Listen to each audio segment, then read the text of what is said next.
మరొక రోజు సెన్సస్ డ్యూటీకి రెడీ అయిపోయినా. నిన్న గట్టిగానే ఎండ దెబ్బ తగిలింది. సో 6:30 క్వార్టర్ టు 7 కల్లా ఫీల్డ్ మీద ఉండాలని బయలుదేరిపోయినా.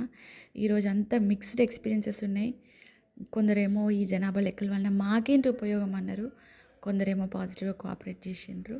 ప్రస్తుతం అయితే నేను విమల అపార్ట్మెంట్స్ కోసం వెతుకుతున్నాను. ఈ అపార్ట్మెంట్ వెతుకుతున్న క్రమంలో కోతులు ఉన్నాయి. బై వాక్ వెళ్తే మాత్రం నాకు కొంచెం ఇబ్బంది అవుతుండేది. సో ఎందుకైనా మంచిదని బండి మీద వెళ్తున్నాను అనమాట. హెచ్ఎల్బి యాప్లో మ్యాప్ పెట్టుకొని చూస్తున్నాను. తెలిసింది ఏంటంటే విమల అపార్ట్మెంట్స్ పేరుతోని 2 ఉన్నాయి. ఇది నాది కాదు. సో టర్న్ తీసుకుందామని బయలుదేరినాము. వడ్డేపల్లి చెరువు ఇది. చూడండి, ఇంత మార్నింగ్ ఎవరి పని వాళ్ళు చేసుకుంటున్నారు. టర్న్ తీసుకున్నాము. నాకు అర్థమైంది ఏంటంటే సిటీలో నేను తప్పిపోయినా అనేది అర్థమైపోయింది. సో చలో మళ్ళీ నా విమల అపార్ట్మెంట్, నాకు అలాట్ చేయబడిన విమల అపార్ట్మెంట్ ఎక్కడుందో వెతుకుతున్నాను అనమాట. ఈరోజు ఇంట్రెస్టింగ్ ఏంటంటే ఒక 10th క్లాస్ అబ్బాయి లోపల ఉన్నాడు.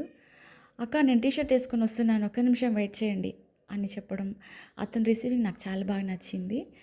ఇంకా కొంతమంది అయితే డోర్ కూడా తీయకుండా లోపల కిటికీ దగ్గరకు వచ్చి వాళ్ళు రెస్పాండ్ అవ్వడం అమేజింగ్ అనిపించింది. అస్సలు అందేమో కానీ ఆ అబ్బాయి అక్క అని పిలవడం చాలా బాగుంది. సో మెట్లు ఎక్కి దిగడం ఫుల్ టైర్డ్.